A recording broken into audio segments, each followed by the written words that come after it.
Buenas tardes y bienvenidos. Masa ul khairi wa marhaban bikoum. Bonsoir et bienvenue à cette rencontre virtuelle intitulée Le pouvoir des femmes qui inaugure les célébrations de la francophonie 2021 en Espagne. Merci d'être aussi nombreuses et nombreux connectés avec nous ce soir. Sachez que vous pourrez adresser vos questions à nos intervenants à tout moment, tout au long de ce webinaire par écrit, en utilisant la fonction questions-réponses de votre interface. Sans plus attendre, j'ai l'immense honneur de céder la parole à son Excellence, Madame Fatma Omrani Charghi, ambassadrice de Tunisie en Espagne. Merci beaucoup, Monsieur Portelli. Bonsoir à tout le monde. Bonsoir, chers webbeurs, webbeuses. Je ne sais pas comment on le dit, mais voilà, nous sommes dans cette nouvelle version de nous entretenir entre nous.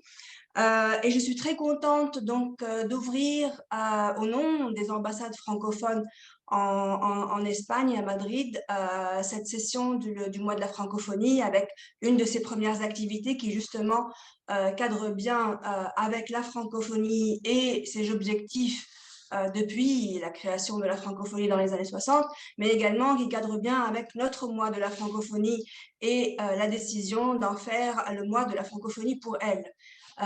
Donc aujourd'hui, nous allons parler du pouvoir des femmes et je suis très fière en tant que Tunisienne donc d'être présente avec vous, de suivre le webinaire avec vous, mais également de vous entretenir un petit peu sur ce. Alors j'allais parler en fait de la francophonie et des femmes pour ensuite arriver sur le thème de l'éducation qui préparera pour le futur nos hommes et nos femmes de l'avenir.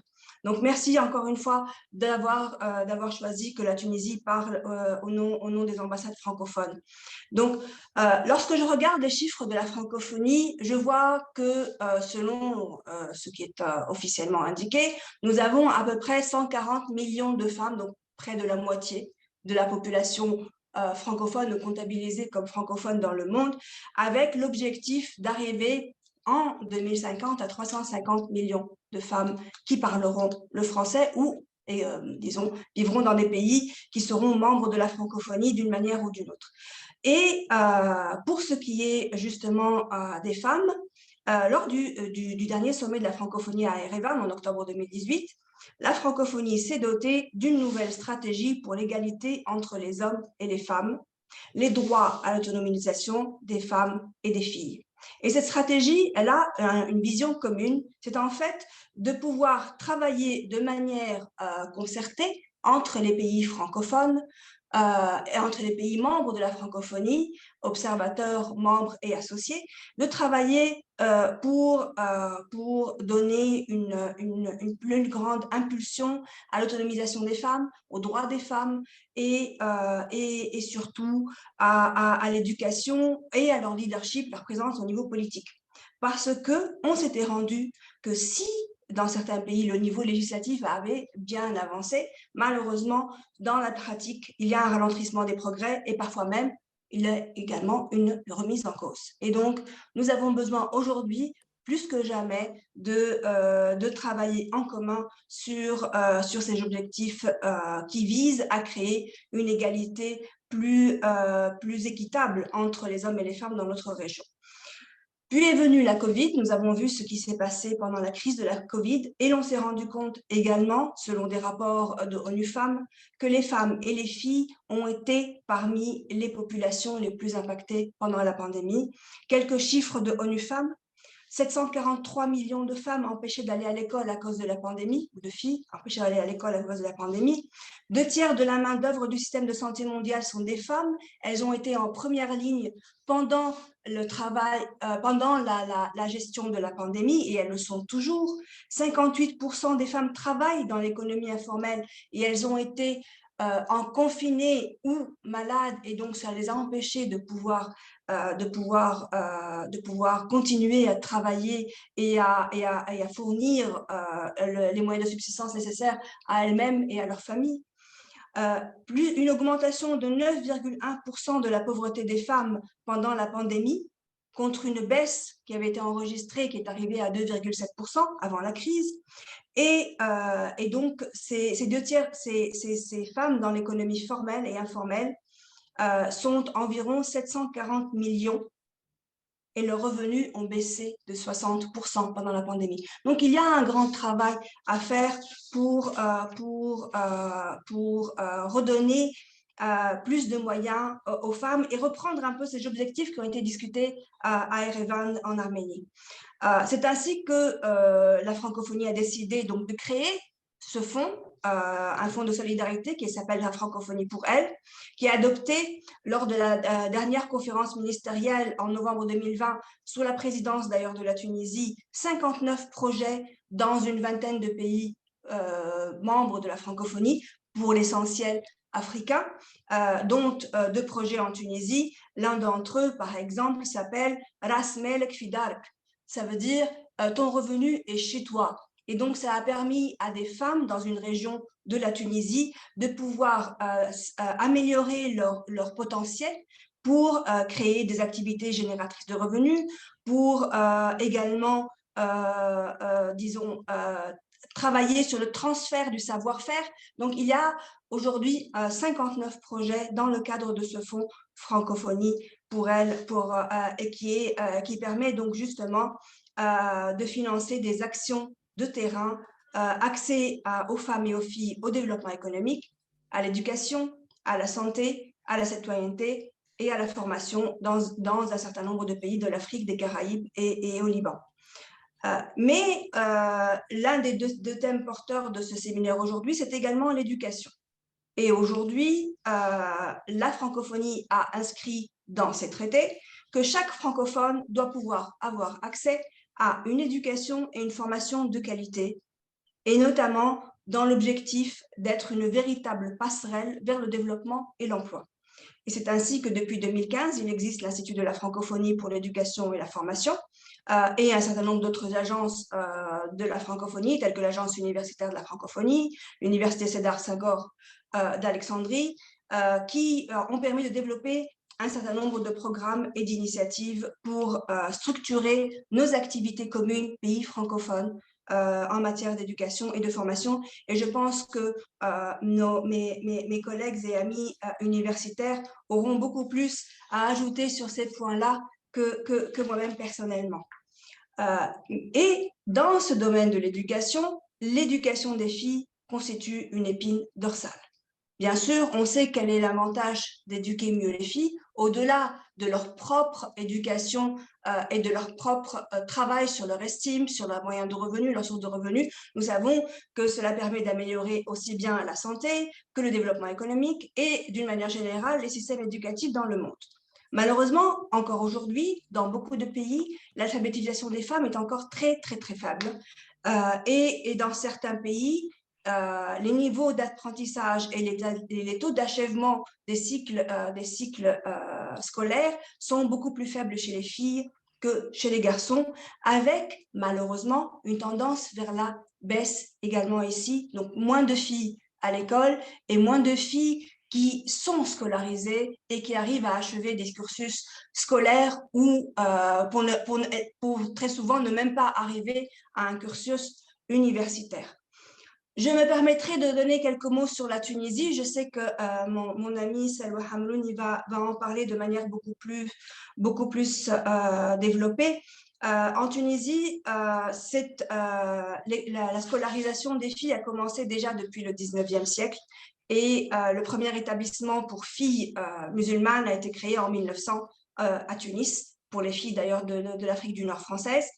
Aujourd'hui, nous sommes très heureux de compter un taux de scolarisation important chez les filles, autour de 87% pour les 12-18 ans, un peu plus que les garçons.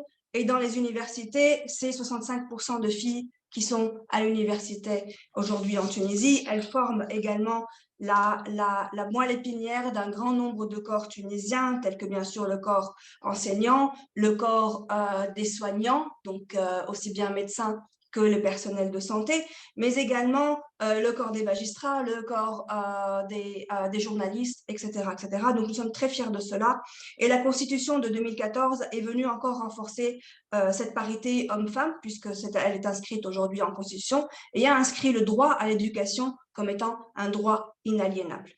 Bien sûr, beaucoup d'efforts restent encore à faire. L'accès aux postes administratifs et politiques de haut niveau, qui est encore disproportionné, et bien sûr l'accès à l'administration publique et l'égalité des salaires, qui reste bien évidemment une problématique mondiale. L'UNICEF dit: malgré des avancées dans le domaine de l'éducation, le monde reste un endroit violent et fortement discriminatoire envers les filles. L'émergence d'un monde plus égalitaire, plus pacifiste et moins violent envers le genre féminin, ainsi que la réalisation des objectifs de développement durable reste fortement tributaire d'une approche égalitaire envers les femmes. Aujourd'hui, le thème de la violence à l'encontre des femmes qui touche aussi bien l'évolution de leurs droits et sa mise en application que également leur droit à l'éducation fait l'objet d'un grand débat international, et nous attendons avec impatience la tenue du Forum Égalité des Nations Unies, le Forum Égalité Genre des Nations Unies, qui devrait se tenir normalement au cours de l'été ou après l'été de cette année. Il aurait dû se tenir l'année dernière, mais en raison de la pandémie, il a été déplacé. Il devait célébrer le 25e anniversaire de Beijing, donc 25 ans après Beijing et 10 ans après l'adoption de la résolution 1325 du Conseil de sécurité, qui justement ont pour objectif, avec les objectifs de développement durable numéro 5, d'atteindre la parité et de travailler sur un monde plus équilibré entre les genres. Merci beaucoup de votre attention. Je vous souhaite beaucoup de succès dans ce webinaire, et bien sûr, je suis là et à la disposition de notre public, de notre audience, mais également de nos chers conférenciers pour intervenir et travailler avec vous. Merci infiniment, Madame l'ambassadeur. Merci pour vos mots qui sont porteurs d'interrogations, d'inquiétudes, mais aussi d'espoir. Et il nous paraissait essentiel pour cette célébration 2021 de la francophonie de mettre la femme au cœur de nos échanges, au cœur de nos événements. Et nous sommes ravis que ce premier webinaire donne cette part belle et toute la part qu'elle mérite aux femmes. C'est d'ailleurs immédiatement que je cède la parole à une femme, votre maîtresse de cérémonie, que je remercie encore vivement d'avoir accepté pour sa participation à ce webinaire, Madame Carme Figuerola, professeure à l'Université de Lleida en Catalogne et présidente de l'AFUE, Asociación de Francesistas de la Universidad Española. Chère Karma, à vous l'honneur. Merci, Monsieur Portelli. Bonsoir à tous et à toutes. Je suis très, très heureuse de vous rencontrer aujourd'hui. Il faut dire que la pandémie a, malgré tout, quelques avantages, notamment celui de nous permettre de nous réunir quand il s'agit de participants géographiquement, pas spirituellement, mais géographiquement lointains.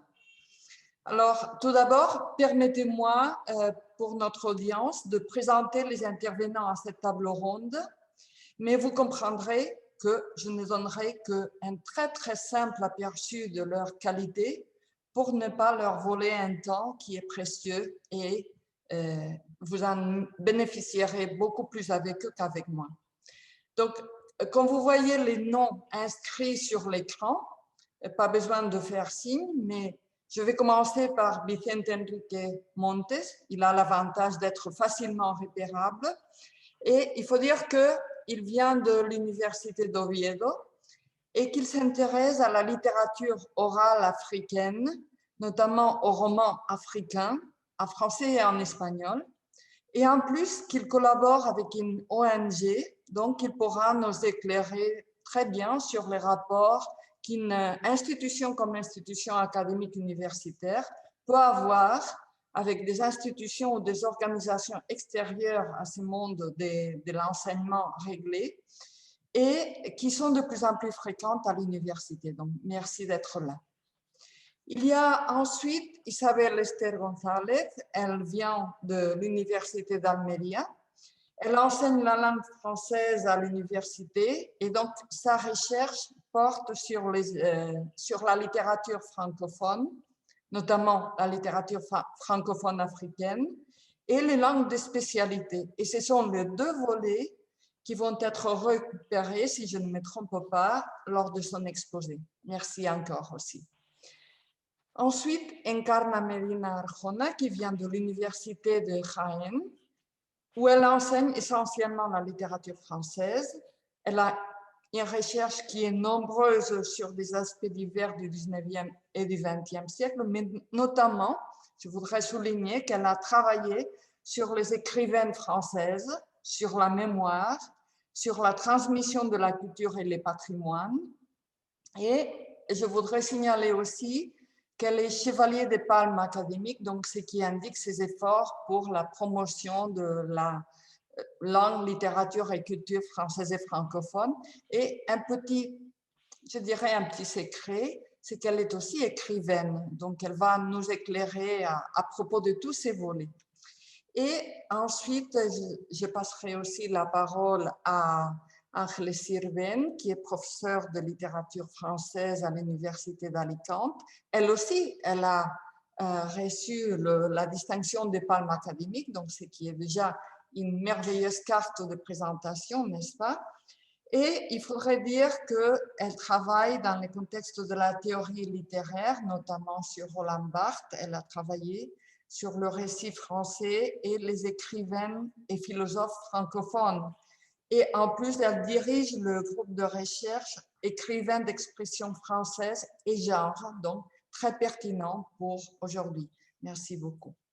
Et ensuite, nous avons avec nous Salwa Hamrouni, excusez-moi ma prononciation, qui vient de l'université de Carthage. Donc, quand je vous parlais des universités géographiquement lointaines, on a combiné les différentes parties de l'Espagne et aussi les côtés nord et les côtés sud de la Méditerranée, ou les côtés sud et les côtés nord, peu importe l'ordre. Elle est spécialiste en droit international et en droit constitutionnel. Elle est en plus secrétaire générale de plusieurs associations en rapport avec ces domaines. Et à souligner, elle est membre de la commission présidentielle Égalité et Liberté. Donc, merci encore d'avoir bien voulu participer à cette table ronde. Et pour l'auditoire, dans une vue d'ensemble, notre auditoire aura bien remarqué que tous les participants, nous avons en commun un trait, c'est que nous appartenons au milieu universitaire et donc, ils pourront bien comprendre que le but de cette table ronde est de mettre en lumière les projets académiques que chacun ou chacune mène à terme auprès de son institution, que ce soit du côté recherche, que ce soit du côté de l'enseignement ou de la valorisation de ces deux aspects, en vue de favoriser la visibilité des femmes. Madame l'ambassadeur l'a déjà avancé, le sujet a une importance non négligeable car l'enseignement supérieur, qui autrefois était un privilège pour une élite, est de plus en plus accessible à la majorité des gens, y compris naturellement des femmes. Mais on ne se trompe pas, l'université a d'abord été un monde masculin et les filles ont dû y gagner sa place. C'est juste qu'on agisse pour que ça continue encore parce que la longue marche en avant des filles à l'université n'a pas été un long fleuve tranquille. Donc, je vais leur passer la parole. Chacun de nos intervenants a autour de 10 minutes. Comme M. Portelli l'a déjà annoncé, les participants pourront, s'ils en ont envie, écrire dans les chats des questions, des remarques qui seront reprises à la fin. Et sans autre mots, je vais passer la parole donc à Vicente pour qu'il commence avec l'exposition de ces projets. Merci. Merci. Et bonsoir. Je voudrais d'abord remercier l'ambassade de France de m'avoir invité à participer à ce webinaire. Madame l'ambassadeur de ses paroles et bien sûr Madame Figueroa de sa présentation. C'est un honneur pour moi de représenter l'Université d'Oviedo et de partager cet espace avec mes collègues et le public, bien sûr. Bien, je vais vous présenter plusieurs activités qui sont les résultats de la collaboration de diverses forces institutionnelles, l'Université d'Oviedo et la Fondation El Pájaro Azul, dont le but est de faire connaître les cultures africaines en Espagne, et l'Agence asturienne de coopération au développement. Notre projet vise à propager dans un large public la richesse culturelle de l'Afrique, notamment grâce à la littérature et au cinéma. Bien, quand les médias parlent du continent africain, ils évoquent très souvent les difficiles conditions de vie de sa population. Mais ils oublient un facteur essentiel, à notre avis, la diversité des cultures. Valoriser cette pluralité des cultures et ces différentes manifestations favorise le respect des hommes et des femmes anonymes. Notre objectif est aussi de sensibiliser à la variété des modèles culturels tout en faisant prendre conscience que les facteurs socioculturels ne sont pas nécessairement tous transposables. Le rôle des femmes occupe une place essentielle dans nos activités car leur présence dans les sociétés africaines a connu des changements importants qu'il faut mettre en relief. Nous sommes persuadés que pour atteindre nos objectifs, il faut donner la parole aux Africains et aux Africaines et faire entendre leur voix. Bien, je vais citer très rapidement les activités que nous organisons. D'abord, la création des DVD, la coordination des journées littéraires des séminaires, l'élaboration d'un site web destiné à l'enseignement de plusieurs langues, la remise du prix Lettres africaines et la présentation des candidatures pour les prix Princesse des Asturies de la communication et des sciences humaines et les prix Princesse des Asturies des lettres. Bien, pour cette dernière activité, nous comptons aussi sur l'appui de l'équipe de recherche dirigée par Margarita Alfaro, professeure de l'Université Autónoma de Madrid. La première activité que je vais vous présenter est la création d'une série de DVD dont le titre est Escritores Africanos. Il s'agit d'une collection composée pour l'instant de 7 DVD dont chacun est une interview réalisée à une personnalité des lettres africaines telle que Rukiatou Ampateba, présidente de la fondation Amadou Ampateba et légataire des manuscrits de son père, la malienne Oumou Ahmad Traoré, la béninaise Agnès Akboton ou la guinéenne Angela Nsambi. Malheureusement, il a fallu interrompre la collection à cause de la COVID-19 qui empêche, comme vous savez, les écrivains de se rendre aux Asturies.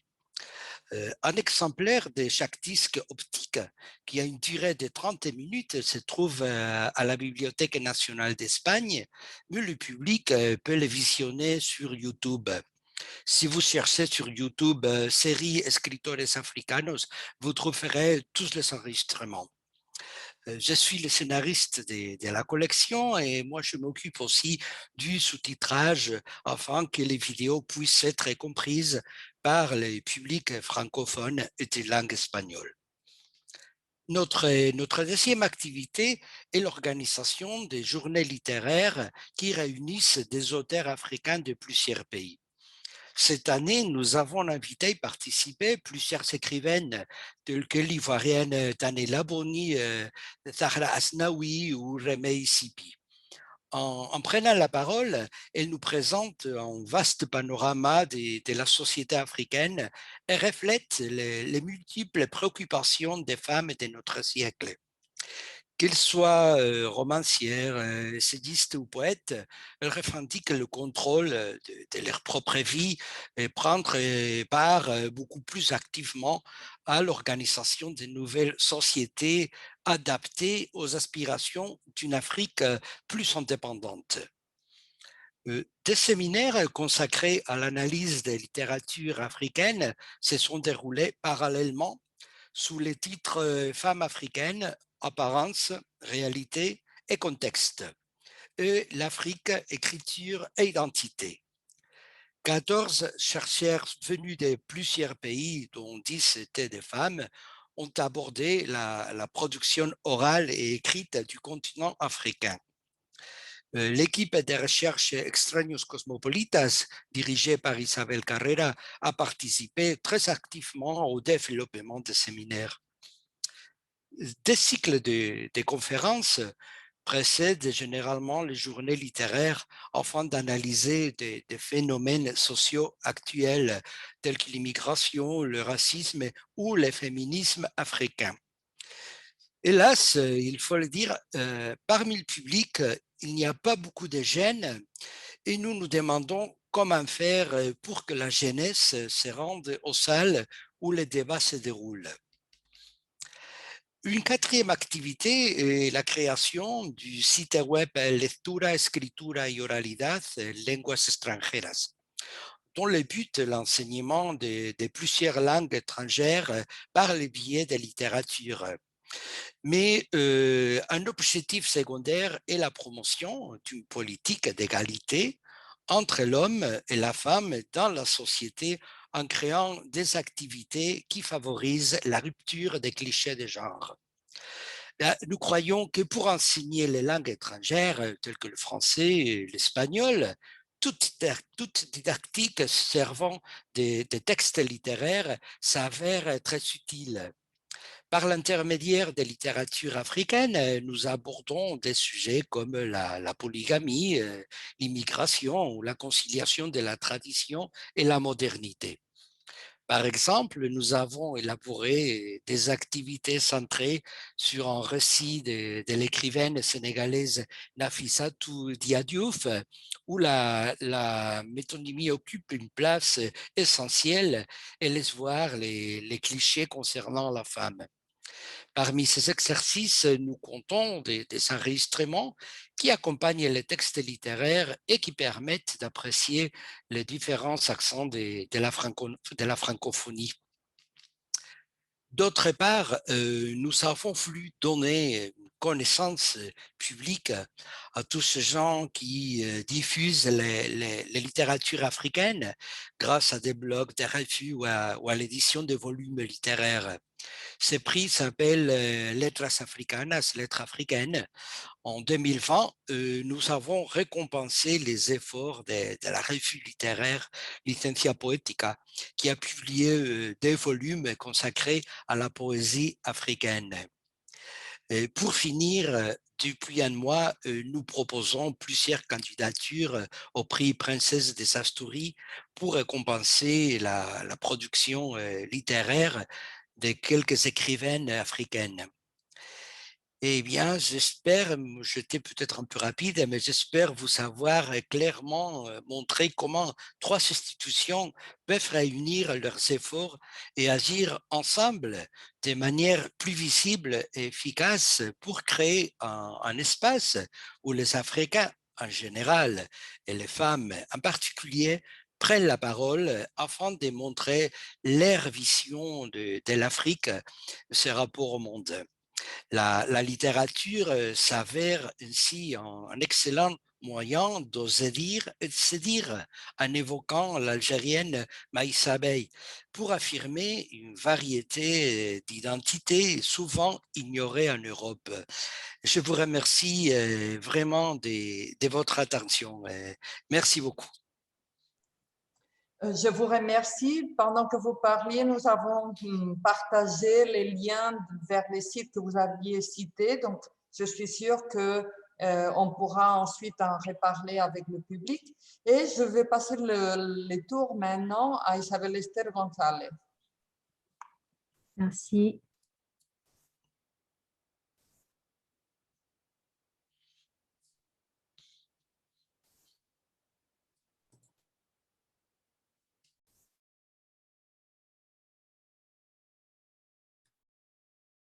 Attendez-moi parce que j'ai des problèmes pour la présentation.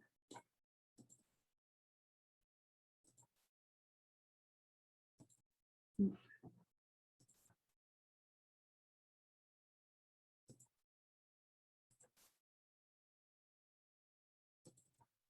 ne sais pas si vous voyez la présentation. Isabelle, on la voyait, là on ne la voit plus. Ouais. Voilà. Oui. Si vous pouvez la passer en plein écran, et ce sera parfait. Oui, c'est ça, j'ai des problèmes pour la passer en plein écran. Alors, normalement, c'est le petit bouton tout en haut à gauche. Oui, mais c'est... Bon, je vais... Si vous voyez, je peux commencer comme ça parce que... Très bien. Sinon, bien.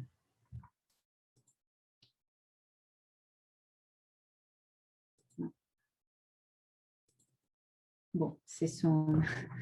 Bien, bonsoir à toutes et à tous. D'abord, je dois vous remercier pour me permettre d'être aujourd'hui là, parmi vous, et vous montrer le travail que je fais comme professeure et chercheuse à l'Université d'Almeria et comment je fais connaître à mes étudiants de français et langue étrangère la vie des femmes africaines à travers la littérature féminine et le théâtre. Et d'abord, il nous semble pertinent de réfléchir sur la puissance du théâtre appliquée à l'enseignement général. En vue de mener à bien ces projets didactiques, nous avons choisi la matière appelée langue moderne appliquée au secteur touristique français qui s'inscrit dans le cadre du diplôme de tourisme. Ces cours annuels est enseigné à la faculté des sciences économiques et commerciales de l'Université d'Almeria, plus précisément lors de la 3e année universitaire. Il est à noter que les 67 heures de cours présentiels sont réparties en deux groupes, 46 heures correspondant à des classes théoriques et 21 heures à des classes pratiques. Nous commencerons à travailler cette activité pendant les heures consacrées aux classes pratiques, même si évidemment les répétitions théâtrales dont je parlerai plus amplement plus tard se feront dans un autre créneau horaire et en dehors des horaires académiques. Étant donné que l'évaluation finale de nos étudiants se compose de deux parties, une partie écrite et une partie orale, nous développerons dans ces projets les compétences orales. Dans ce contexte, nous avons réalisé la révision de nos guides pédagogiques en mettant l'accent sur la phonétique et la phonologie. Notre principal objectif sera la bonne prononciation de nos élèves en français. Dans ce même ordre d'idées, notre deuxième objectif sera celui de connaître l'identité de notre interlocuteur.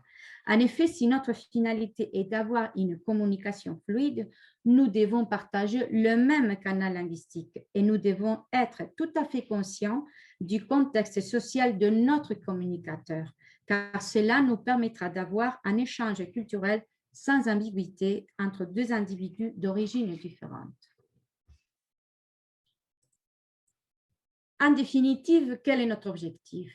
Notre but est de bien former les futurs professionnels du tourisme à travers l'étude des femmes dans la littérature et la société africaine francophone. Pourquoi? Parce que nos étudiants doivent connaître et comprendre la culture de la diversité et spécificité des composantes de la communauté francophone. Comment allons-nous utiliser le théâtre comme ressource pédagogique dans nos classes? Sans perdre de vue les deux piliers qui guident notre motivation, une bonne prononciation de la langue française et une connaissance approfondie de toutes les cultures francophones, notre contribution pédagogique sera de faire voyager nos élèves dans d'autres pays francophones à partir des adaptations théâtrales de romans d'écrivaines africaines. Cette méthode de travail nous permettra de redonner la voix et la parole à ces personnages féminins jusque-là réduits au silence.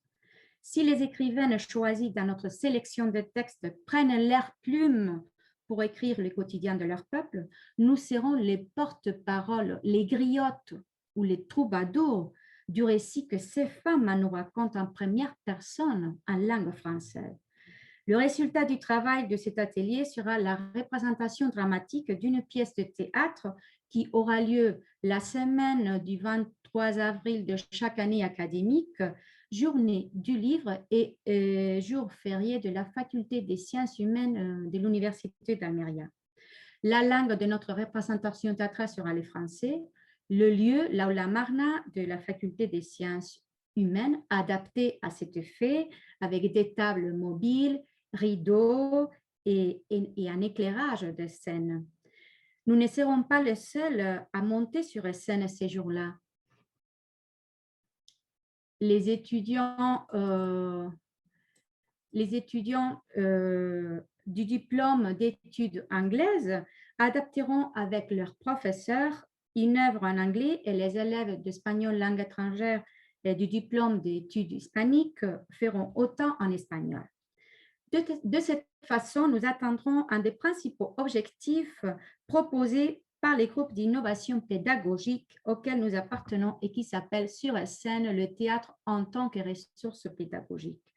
Le centre d'intérêt de ces groupes est de promouvoir le théâtre dramatique et montrer ses bienfaits dans l'éducation supérieure. Mais quel texte littéraire allons-nous adapter dans nos cours de français? Les auteurs choisis se sont centrés sur ce que l'on considère comme la toile de fond de la vie d'une femme en Afrique: le silence, la polygamie et l'excision. Je vous montre d'abord les textes littéraires des écrivaines sénégalaises que nous avons mis sur scène les années précédentes.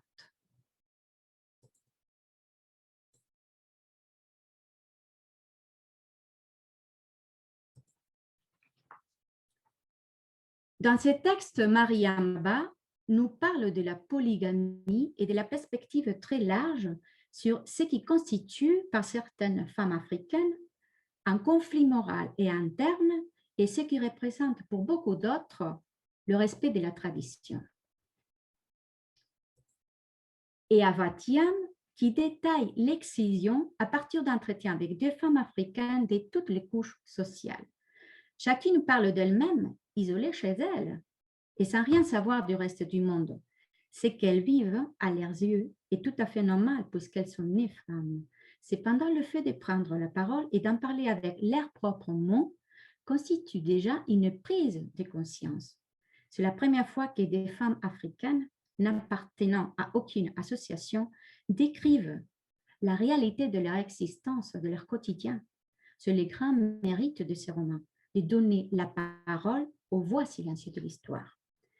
Les groupes de recherche Femmes, Littérature et Société de l'Université d'Almeria, auxquels nous appartenons en tant que membres actifs, s'est réuni pour élaborer un plan de diffusion des activités et actions à mener pour la promotion de ces projets didactiques.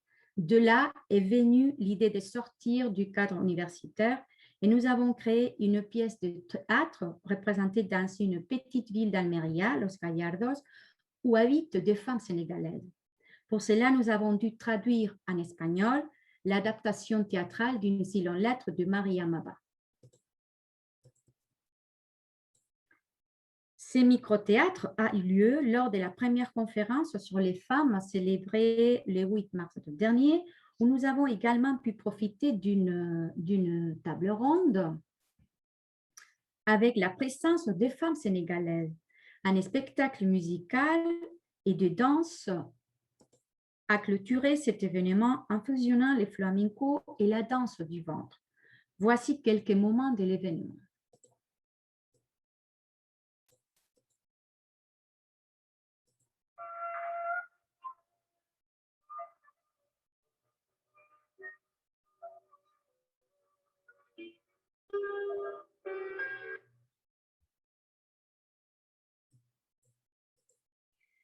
Nous avons poursuivi cette année notre démarche en soumettant aux étudiants le roman La retournée des Zouari, où la protagoniste parle de la liberté d'une femme africaine.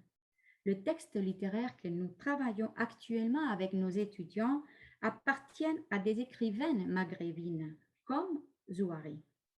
Zouari est née à Kef, en Tunisie, écrivaine et journaliste, et elle habite à Paris depuis 1979. Zouari, dans La retournée, redonnera la voix et la parole à ces personnages féminins réduits au silence, ainsi qu'à ces filles maghrébines qui ne peuvent pas aller à l'école à partir dès l'âge de 13 ans, comme les deux sœurs jumelles du personnage principal du roman, je cite. Nous étions à la fin du mois de juin et l'école du village venait de fermer. Maman avait surgi dans les patios tel une bourrasque.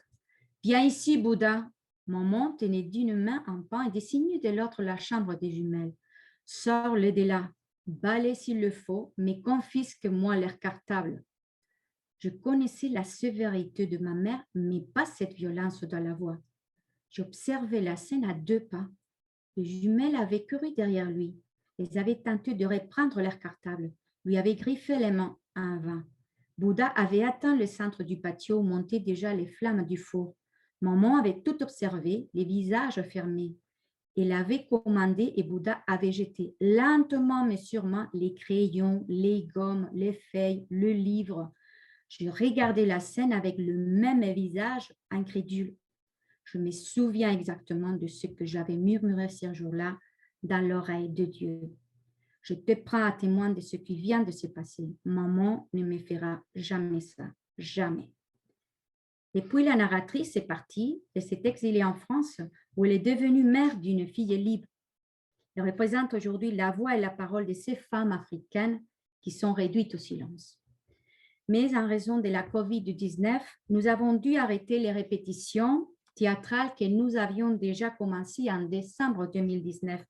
Cette année, nous avons repris les répétitions et nous le faisons actuellement en ligne avec nos nouveaux groupes d'étudiants.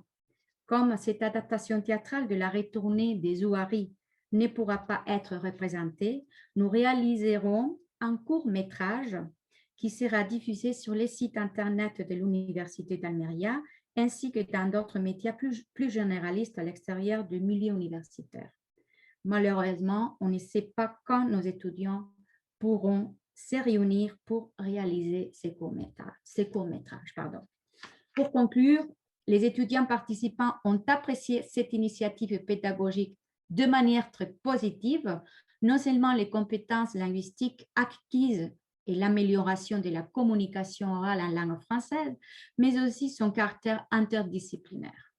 Cette expérience d'enseignement nous a permis d'apporter notre grain de sable à la discussion académique sur le modèle et le rôle des femmes africaines dans leur société. Nous pouvons dire que notre but a été de transformer notre analyse littéraire en voyage culturel. En d'autres termes, la finalité de cet exercice a été d'extraire les témoignages de vie décrites par ces personnages féminins de l'Afrique francophone pour les raconter à notre tour, le faire connaître à travers nos étudiants et éveiller les consciences. Merci beaucoup de votre attention. Merci à toi, Esther, par ce voyage au-delà de la culture presque et qui montre à quel point les arts peuvent bien montrer la diversité, peuvent bien mettre en valeur cette pluralité qui est celle de notre monde. Encarnación, c'est à toi maintenant. Oui, merci. Merci. J'attends que Esther... Isabelle, il faudrait arrêter votre présentation. Voilà. Voilà. Merci. Bien, bonjour à toutes et à tous. Je tiens avant tout à remercier Madame l'ambassadeur, sa présence, l'Institut français de l'ambassade de France pour l'organisation de cette activité, particulièrement à Monsieur Sébastien Portelli et à l'Association de la France aussi. Remercier également le bureau de la FUE et à sa présidente, Madame Carmen Figuerola, d'avoir pensé à moi pour cette table ronde. Merci. Et mon propos, je l'ai divisé en 3 parties. J'irai du plus simple et jusqu'à ce que je crois le plus important. Premièrement, je vais faire pour ma part d'abord une brève présentation de ma recherche personnelle dans le domaine du pouvoir des femmes en relation avec le langage. Pourquoi la langue française et les femmes? Au début, l'écriture et la transmission du savoir se faisaient en latin. Et les femmes, normalement, étaient illettrées, des illettrées. Mais voilà qu'avec la langue vernaculaire, avec cette langue maternelle, cette langue française, se produit l'arrivée sur la scène littéraire de l'illettré. Et non seulement ces écrivaines sont illettrées, mais en plus, elles vont écrire sur le désir, c'est le cas des femmes troubadours, elles vont écrire de transgressions, comme Marie de France, et encore critiquer l'amour courtois, dans le cas de Christine de Pisan, qui va louer même le mariage heureux. Donc voilà comment ce premier pouvoir des femmes par rapport au littéraire est relié à la langue française. La promotion de la femme autrice et de la langue française, c'est le même combat. Comment expliquer la violence déchaînée contre les écrivaines? Par exemple, la notion de poète voyant que nous associons avec Rimbaud, qui en a parlé, et que tous les manuels de l'histoire de la littérature célèbre Rimbaud pour cette notion du poète voyant, eh bien, Rimbaud l'a tout simplement volé à Malvina Blanchecotte, qui en avait parlé au XIXe siècle, avant Rimbaud, dans Impression d'une femme. Et que Rimbaud, c'est un livre que Rimbaud avait lu et même avait noté dans les marges. Misogynie, donc, qui la valide, à qui elle bénéficie. J'ai adossé mes recherches à la différence des sexes et ce qu'elle induit à l'histoire des écrivaines, à quel point elle structure l'histoire littéraire. Ma démarche s'appuie sur la différence du langage sacré et du langage profane. Plusieurs paragraphes de la Bible reprennent l'idée de péché et celle du pouvoir du langage, deux concepts présents dans les discussions sur l'éloquence au XVIIe siècle. Lorsque les essais développaient les différences entre l'éloquence sacrée et l'éloquence profane, entre celle due à l'inspiration divine et celle qui naissait du travail de l'orateur. Parce que le champ lexical lié au développement de la notion de sublime a en commun qu'ils appartiennent pour l'essentiel au registre des passions, c'est-à-dire de la fureur, de l'enthousiasme, de la véhémence du côté du locuteur, du ravissement, du pathétique du côté du récepteur. Il faut penser donc qu'expression et réception trouvent dans le cadre de la rhétorique sacrée une résonance spécifique, puisque parce qu'inspiration divine, elle est bonne par essence. Tandis que la femme n'avait pas accès à cette rhétorique sacrée, à cette inspiration divine, donc son discours n'est pas reconnu comme bon par essence. Et les femmes étaient exclues de cette éloquence sacrée parce qu'elles étaient illettrées. Le grec et le latin n'entrent dans le cursus d'enseignement qu'à partir de la fin du XIXe siècle. Le prédicateur sur sa chair, avec un E, est le maître des émotions. Le sublime dans l'éloquence est parce qu'il prend sa source dans le verbe divin, car ses effets sont visibles dans la passion du prédicateur. L'orateur est alors dans la position d'un médiateur entre Dieu, source de la parole sublime, et la foule des pécheurs. L'écriture de la femme est passionnée aussi, est véhémente. Par contre, elle est considérée une Ève solitaire, tentée et fautive, usagère et manipulatrice du langage. Quand les hommes écrivaient, ils écrivent sur cette voix de la femme, on parle de éclat de la voix, elle traîne encore sur ses lèvres d'enfant, la voix fraîche. Il s'agit d'un mélange érotique de timbre et de langage. Ces sons de la langue qui ne cherchent pas la clarté du message, mais dans une perspective de jouissance, au style de Barthes dans le plaisir du texte. Ce que Barthes dit, cette volupté des voyelles, toute une stéréophonie de la chair, sans E, profonde, l'articulation du corps, de la langue, non celle du sens du langage. Par contre, la formation de l'écrivaine arrive avec le courage des mots face à la culpabilité de s'écrire que leur imposait l'école, l'abbé, le lycée, le censeur, son père, la société. De ce point de vue, la question de la voix féminine a bien rapport à la question de l'affirmation du moi, considéré comme autonome et sujet de son propre discours, ce qu'on appelait l'éloquence, ni sacrée ni profane, mais coquette. Le pouvoir des écrivaines est dans le fait de succomber au péché des mots. Devenir écrivaine, c'est vouloir déployer les mots, les faire jouer, aller à la source de l'Éden, le paradis est l'effet des bonheurs d'écriture. Dans un deuxième temps, je présenterai le travail que l'on fait dans mon département de Lengua y Cultura Mediterránea avec d'autres universités espagnoles dans le domaine de la francophonie et des études de genre ou d'histoire des femmes. Nous avons travaillé dans différents projets d'études de genre et de littérature française, quelques-uns dirigés par Madame Ángel Santa de l'Université de Lleida, avec des participations aux colloques qu'elle a organisés et aux publications auxquelles ils ont abouti. Nous avons également mis en place, entre l'Université de Lleida et l'Université de Jaén, un doctorat, Mujeres, Género y Estudios Culturales, qui entre 2004 et 2010 a été suivi par une soixantaine d'étudiants et d'étudiantes, avec la soutenance d'une trentaine de thèses.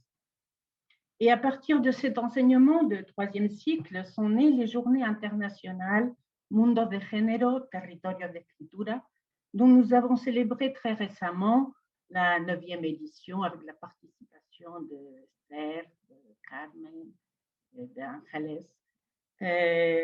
Nous collaborons aussi depuis 2016 avec le groupe de recherche Escritoras de Expresión Francesa y Género de l'Instituto Universitario de Investigación de Estudios de Género de la Universidad de Alicante, dont la responsable est Madame, notre collègue ici, Ángeles Sirven Ramos. Et pour finir, pour conclure, je vais essayer de présenter. Voilà. Bon. La section de français du département de langue et culture méditerranéenne de l'Université de Jaén a dirigé 2 projets de coopération internationale. Le premier, grâce à l'appel du ministère des Affaires étrangères et espagnol entre 2009 et 2013, avec la faculté de lettres de l'Université Qadi Ayad de Marrakech. Nous avons, par exemple, élargi le fonds de la bibliothèque de cette faculté avec des bouquins de langue, culture, géographie, histoire. La faculté de lettres de Marrakech ne comptait avec aucune salle informatique et nous l'avons dotée de 2 salles, en tout 40 ordinateurs et 4 tableaux numériques. Dans notre projet, il y avait toujours un objectif de développement de l'égalité durable et de l'égalité homme-femme. Et nous pensions que cette ouverture informatique au monde était un besoin impérieux pour l'accès des femmes, des jeunes filles universitaires à la culture mondiale et bien sûr à travers la langue française. Nous avons organisé à Marrakech 2 colloques internationaux avec la participation entre autres des collègues des départements de français de l'université espagnole. Voyons là les photos. Et, bon, et là, j'envoie un petit clin d'œil à Carmen lorsqu'on a visité la... Bon, merci Carmen.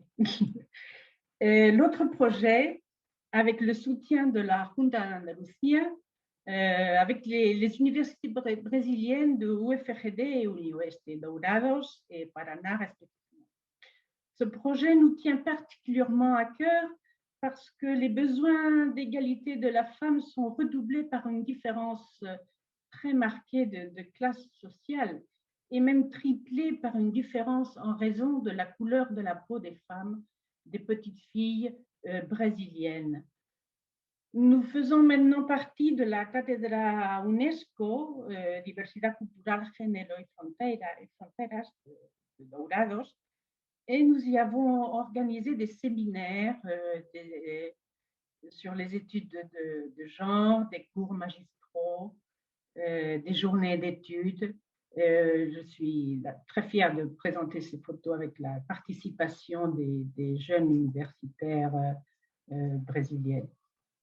Nous avons également, dans ce même projet, collaboré avec l'un des orphelinats de petites filles de Dourados. Et surtout, nous avons connu sur place et le besoin d'aider les femmes et les petites filles et les tout bébés, les tout petits bébés, par exemple d'un hameau indigène Guarani Kiowa. Là, vous voyez une des habitations des indigènes. Là, c'est au fond, c'est l'orphelinat des tout petits, des petits bébés. Et voilà. Voilà, je finis en vous remerciant à tous et à toutes. Merci bien. Merci à toi, Encarna, d'avoir présenté un si large éventail de possibilités que nous offre le milieu universitaire. On y reviendra après. Ángeles, c'est à toi maintenant. Merci.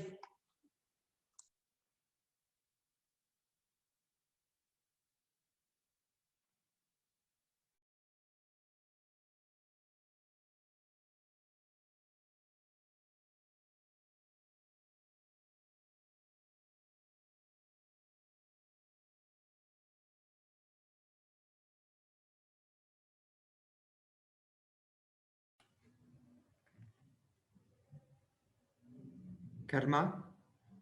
Alors, Encarna, les micros sont coupés. Voilà. C'est vrai. Merci. Monsieur Portelli. Bon, je reprends.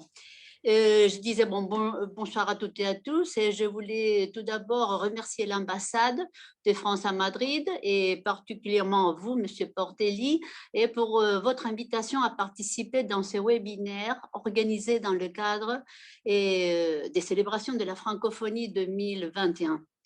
Et on m'a proposé dans cette table ronde virtuelle, sous les chapeaux Le pouvoir des femmes, de faire allusion aux recherches, projets et activités visant une meilleure inclusion des femmes en tant qu'écrivaines.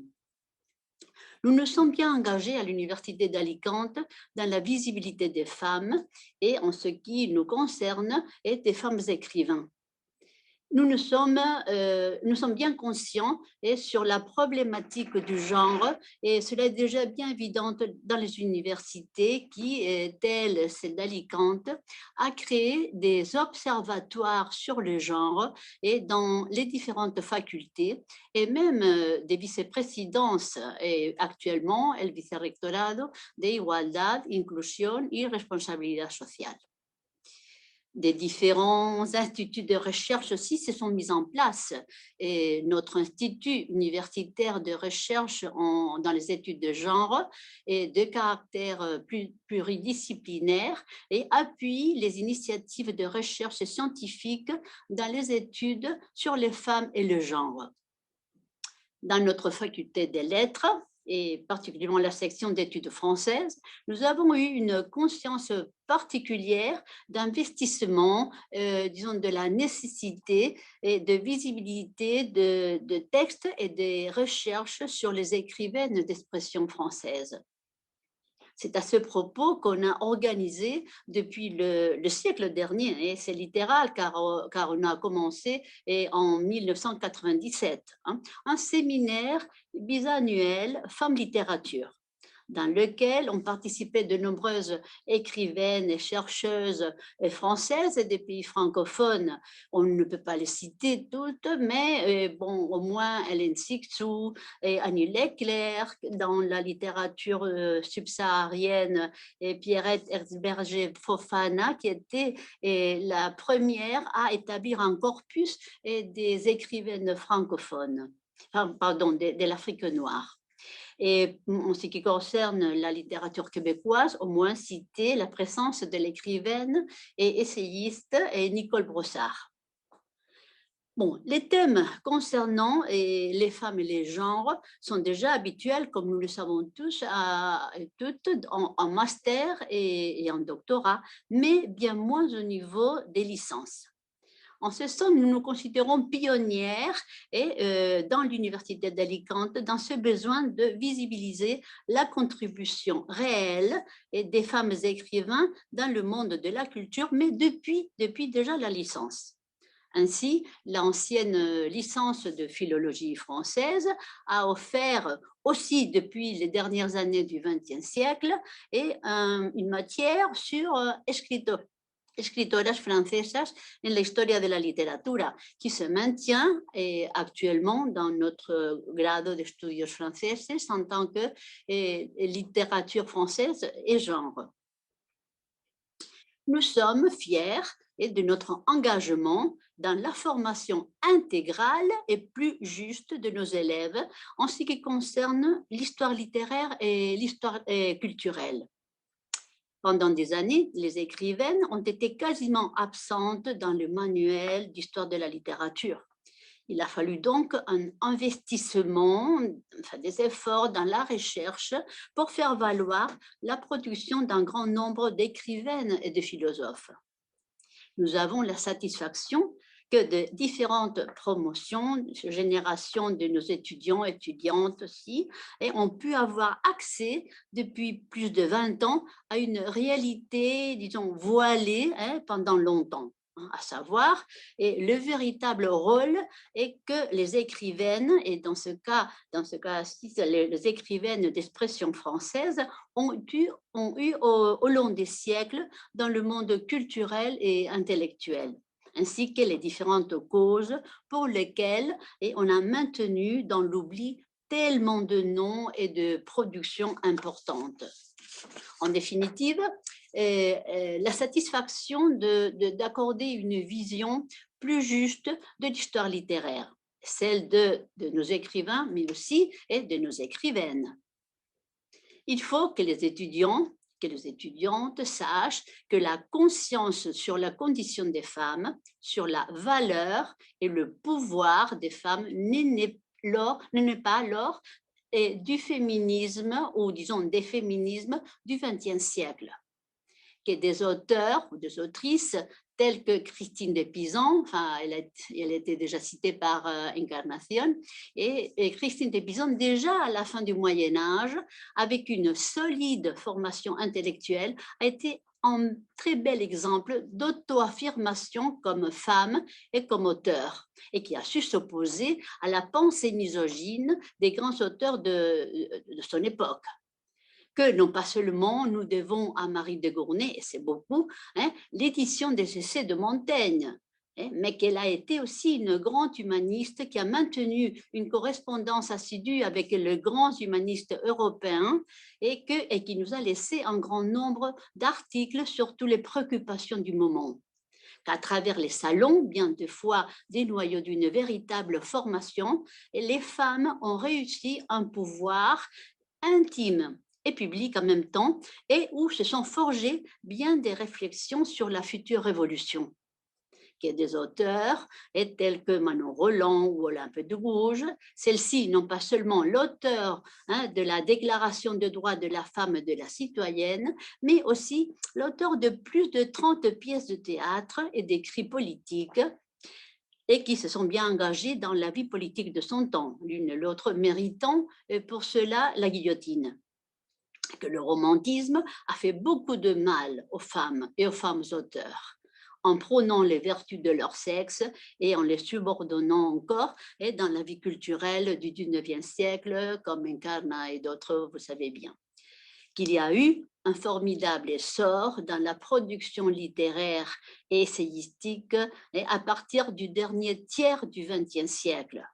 Qu'il faut mieux connaître les écrivaines des différents pays francophones avec une production maintenant très abondante, mais sans oublier les actions des pionnières. Des pionnières telles le féminisme précurseur d'une Awa Keïta, par exemple, d'une Mariam Abba, qu'Isabelle aussi a cité, dans le panorama de l'Afrique noire. En définitive, notre mission comme enseignante doit être d'ouvrir, disons, des portes, de leur faire savoir, c'est-à-dire de faire savoir aux élèves que ces femmes, que ces textes ont existé, qu'ils sont importants, et leur donner les outils pour qu'ils, elles, puissent continuer sa formation future. Que même si certains textes de femmes n'ont pas été réédités, ils sont accessibles grâce au travail de numérisation, de digitalisation, et que la BNF a entamé moyennant Gallica. Nous leur apprenons l'essor des différentes maisons d'édition qui soutiennent, avec la création des collections spécifiques, les rééditions et les recherches sur les femmes.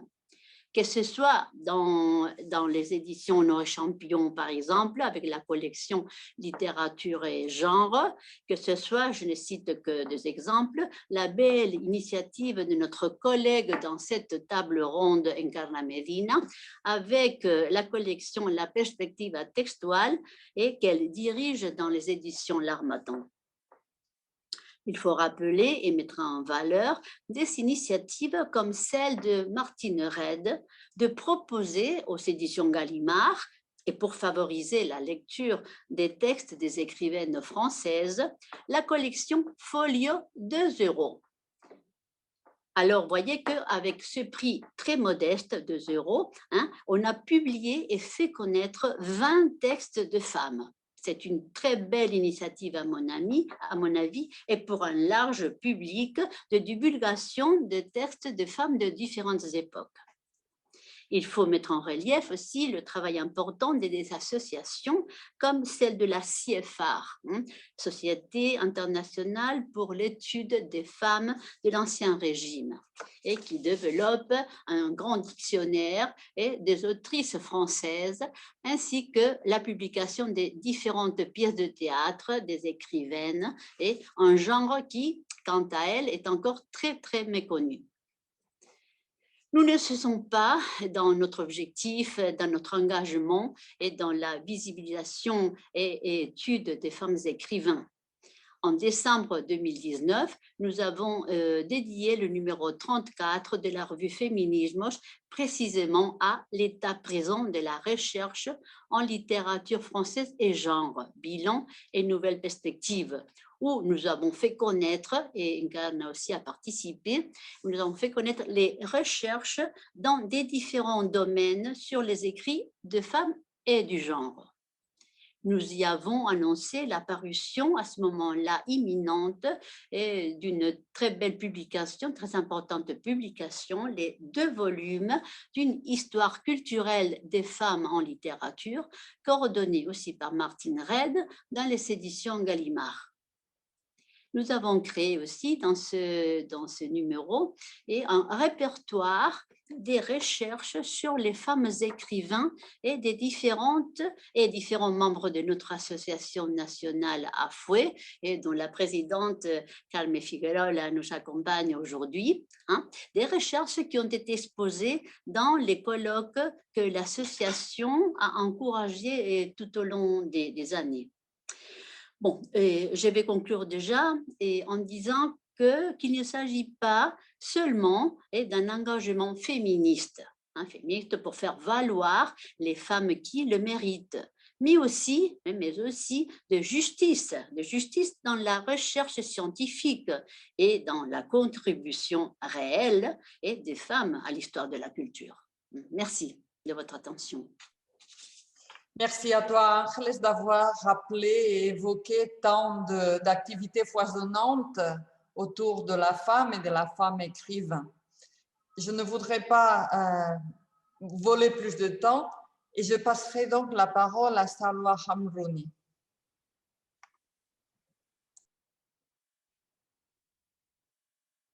Les micros, il faut activer les micros. C'est bon? Voilà, merci beaucoup. Je tiens d'abord à remercier les organisateurs de cette rencontre. Je tiens à remercier l'ambassade de la Tunisie en Espagne, mais aussi l'ambassade de France en Espagne pour permettre cette rencontre qui m'a fait déjà du bien parce que ça m'a ramené un peu dans le monde de la littérature et ça m'a sorti un peu du monde juridique. Alors, le pouvoir des femmes par rapport à la Tunisie, je rappelle tout simplement qu'il y a un cadre déjà juridique et institutionnel qui a évolué en Tunisie et qui a eu ses répercussions évidemment dans le monde de l'université. Je rappelle que qui dit pouvoir des femmes, je pense que le pouvoir des femmes passe avant tout par l'éducation, par le savoir. Et la Tunisie post-indépendante a donné une priorité à 2 domaines particuliers qui sont la santé, y compris la santé reproductive des femmes qui avaient donné ses résultats sur le long terme, et aussi l'éducation. Bien sûr, cela a été précédé par un certain par une modernisation du droit de la famille qui a déjà commencé en 1956 à travers le code du statut personnel et l'interdiction de la répudiation, l'organisation judiciaire du divorce, l'interdiction de la polygamie.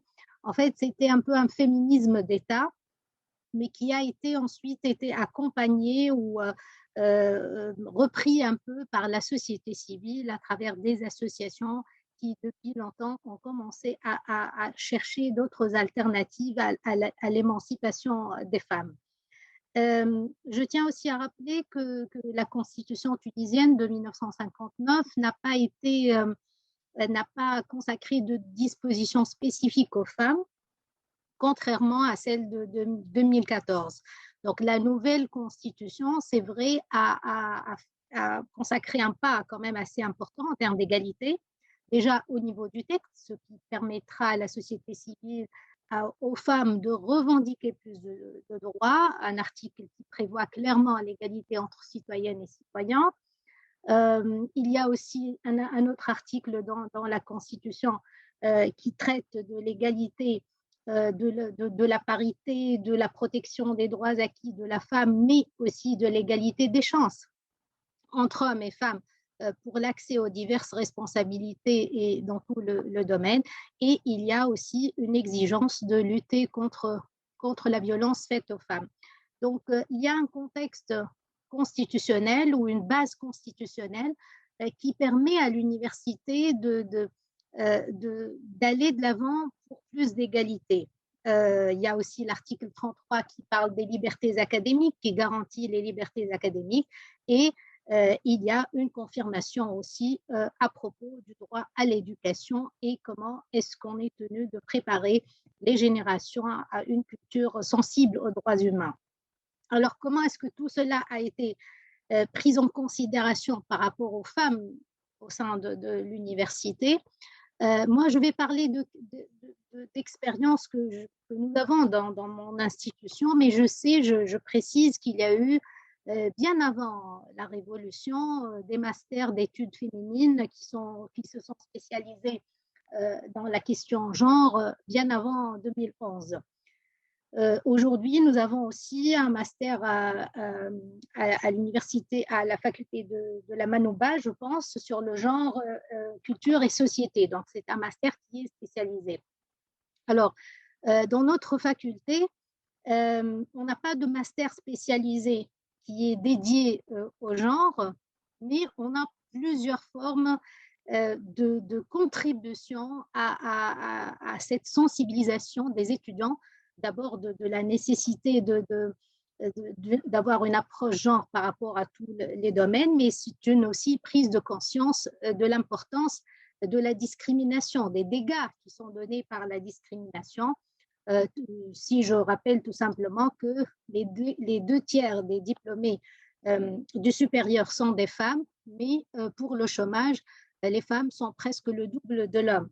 Donc, il y a un problème et qu'au niveau de l'université, je pense, on peut commencer, même si ça paraît un peu tard, si on s'en prend on prend ça en charge à l'université, et c'est quand même une certaine contribution et c'est dans le rôle de contribution de l'université à son environnement. Je donne quelques exemples pour notre expérience à ma faculté. D'abord, moi-même, j'assure un cours des droits humains au niveau de la première année de la licence.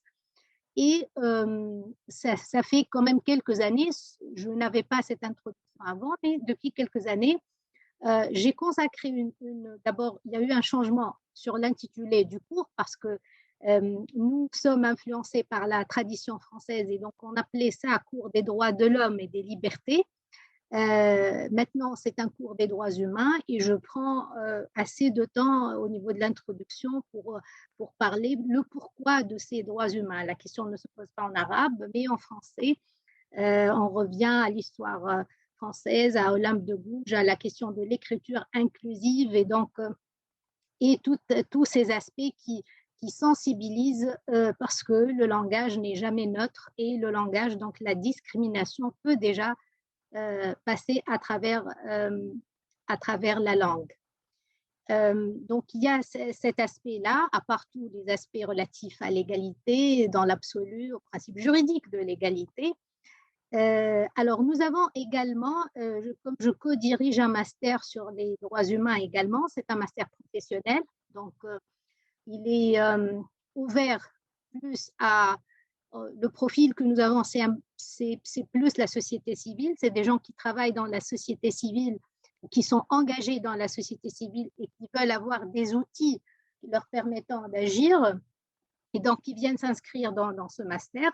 Et bien, dans ce master, on a un cours spécifique qui est dédié au genre, qui est assuré sur 22 heures. Il est assuré par ma collègue, Madame Monia Benjmia, elle-même auteure, et ça m'a rappelé tout à l'heure, vous avez parlé de Fawzia Zoueri, que j'aime beaucoup, et comme écrivain, j'ai lu ses ouvrages et je trouve ça d'une extrême sensibilité. Madame Monia Benjmia vient de publier un livre sur l'inceste qu'elle a appelé Les siestes du grand-père. Et donc, c'est une juriste, mais qui passe à l'écriture, à la littérature, si on peut appeler ça comme ça. Et donc, c'est elle qui assure ce cours spécifique dédié au genre. Il y a aussi d'autres cours, mais qui se concentrent énormément sur la question genre. C'est un cours qui est consacré à la traite des êtres humains, bien sûr, parce que les principales victimes de la traite sont des femmes, sont les enfants, sont les catégories, aussi les catégories vulnérables, et aussi le droit des réfugiés. C'est un cours sur le droit des réfugiés, mais il y a un traitement spécifique aux femmes.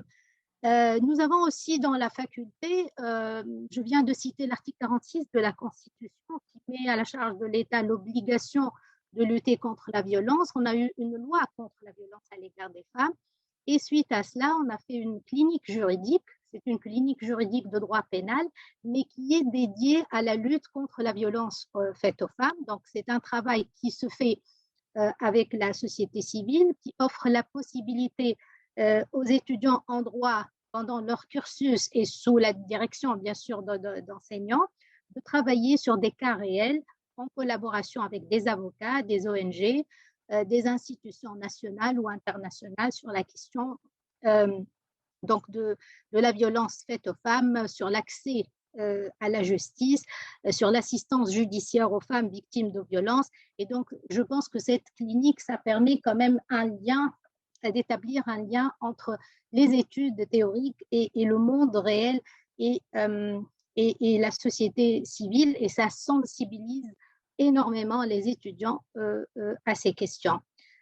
Je termine peut-être sur une note qui est assez quand même positive, puisque je prends l'exemple de mon institution, mais déjà au niveau national, je commence que les choses commencent à s'améliorer au niveau de l'université, je ne parle pas de prise de pouvoir, mais ça change quand même par rapport à quelques années. Par exemple, sur 5 facultés de droit, nous avons 3 doyennes aujourd'hui, ce qui est très important. Dans mon institution, nous avons un conseil scientifique où le nombre des femmes est le double que celui des hommes. Je suis présidente de l'association tunisienne de droit constitutionnel dont le bureau est composé de 7 femmes et d'un seul homme. Nous avons à la faculté aussi une autre association, c'est l'association tunisienne des sciences administratives, qui est dirigée par 6 femmes et un homme. Et donc, ça évolue énormément et il reste quand même beaucoup de choses à faire. Je suis contente d'avoir Madame l'ambassadeur ici parce que c'est une femme, mais on sait par exemple que la diplomatie n'est pas très, très féminisée jusque-là, que les postes politiques en général ne sont pas très, très ouverts aux femmes.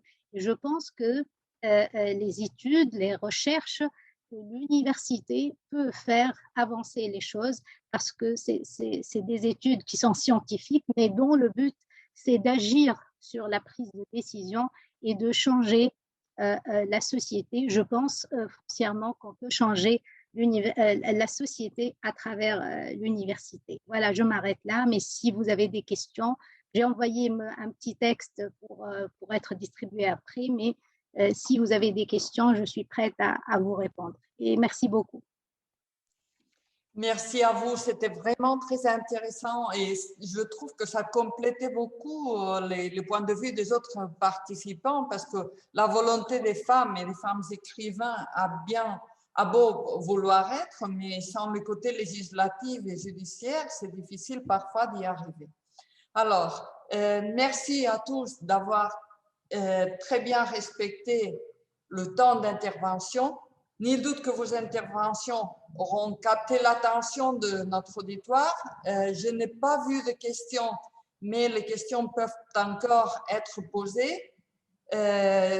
S'il y a des questions, je peux les lire par le chat. Sinon, je vais profiter de ma position pour lancer une petite question à vous tous participants. D'abord, il faut dire que c'était très bien de rappeler qu'une femme était à l'origine des essais de Montaigne, de nous montrer que Rimbaud a été un voleur, ce qui n'est pas dit sur les histoires littéraires, et de nous avoir rappelé des thèmes tellement intéressants comme la polygamie, le deuil, chez Faouzia Zouari, la retournée, la femme qui se révèle, qui revient aussi du nord vers le sud, et de nous avoir donc montré une réalité différente. Mais vous avez parlé des clichés. Plus précisément, je pense que c'était Vicente qui avait mentionné que les activités étaient destinées à contrefaire des clichés. Alors, je voulais vous poser une question. Croyez-vous que les clichés de ces femmes du Sud sont les mêmes que les clichés des femmes du Nord? Parce que je me souviens très bien que Fatima Mernessi, qui avait longtemps parlé de l'idée d'harem, avait très bien remarqué que notre idée comme Européens ne coïncidait absolument pas avec la réalité de l'harem. Alors, vous avez parlé de la polygamie, par exemple. Je me demande si nous, Européens, nous avons une idée précise de ce que ça veut dire, de ce que ça comporte dans la réalité. Mais la parole est à vous.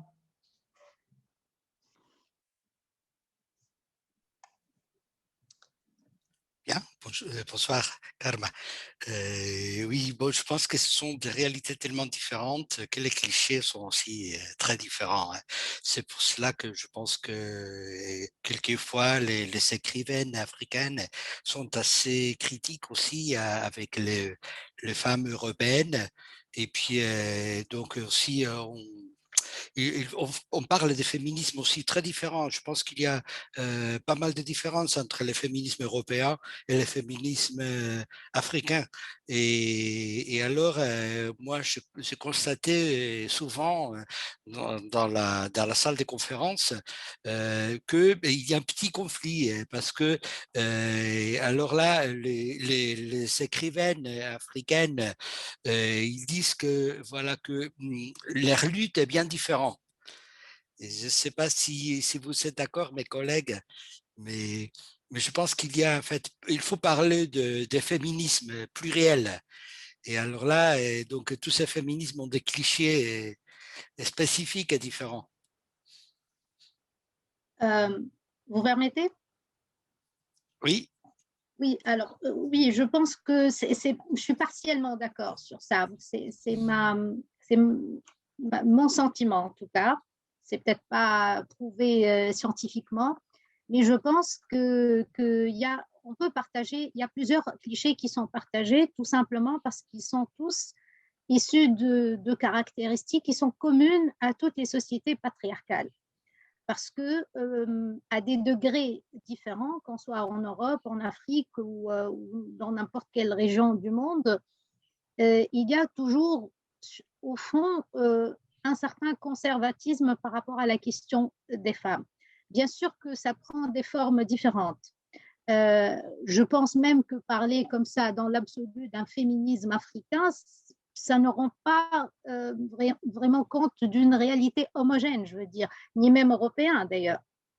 Et donc, je pense que beaucoup de clichés peuvent être partagés, peut-être leur expression diffère, leur intensité diffère, mais le fond, par rapport aux femmes, par rapport au rôle de la femme dans la famille, par rapport à l'apparence de la femme, à sa manière d'être, sa manière de parler. Je pense qu'il y a ici et là quelques recoupements, j'allais dire. Bien sûr, il y a des spécificités. Je pense par exemple au féminisme dit musulman ou des féminismes dans le monde musulman qui prend une autre forme, qui traite d'un autre point de vue et qui est un peu différent parce que le référentiel, en l'occurrence, par rapport à ce courant, c'est comment dire ou comment accepter que les femmes soient à l'égal de l'homme sans sortir de l'ordre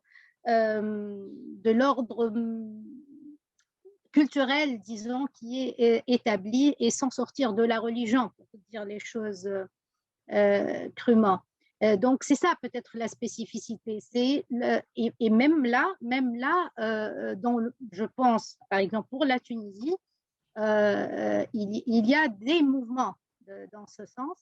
Et la Tunisie, le féminisme que je connais dans la société civile, c'est totalement délié par rapport à la question religieuse et c'est un féminisme qui est basé sur la modernité de l'État, sur une rupture aussi avec le contexte et avec le référentiel religieux, parce qu'on a compris que vouloir arriver à l'égalité tout en restant rattaché d'une manière très, très stricte à une certaine interprétation de la religion ne va pas arranger les choses.